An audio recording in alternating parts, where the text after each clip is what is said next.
Welcome back sa aking tutorial. Today, tuturuan ko kayo paano magpalit ng difficulty at quarter ng NBA 2K version 98.0.2.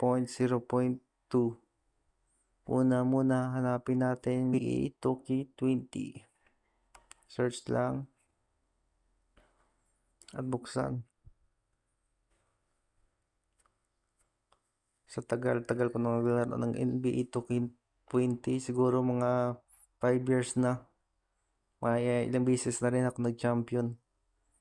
Pero yung difficulty lang ay rookie. Pero ngayon, tuturuan ko kayo paano magpalit ng difficulty sa kapag naglaro kayo sa play now quick game. Tukin na options,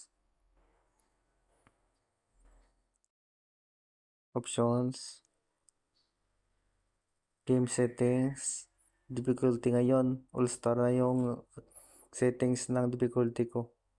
All star, superstar, Hall of Fame, rookie, pro.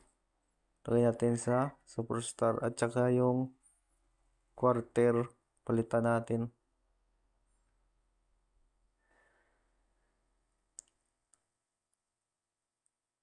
Quarter length lagay natin sa 3 minutes.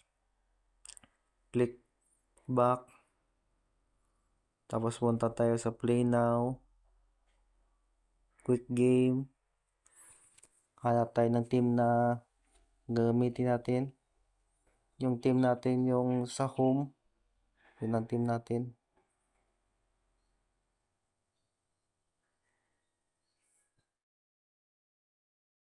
Detroit Pistons versus Chicago Bulls lang. Sila kasi dati ni Jordan at yung si Isaiah Thomas ang maglaban, pero ngayon si Derrick Rose na at si Zach LaVine.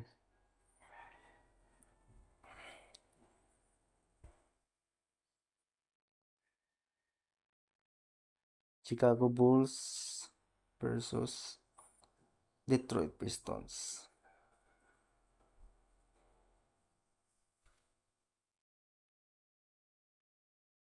And guys, 3 minutes na.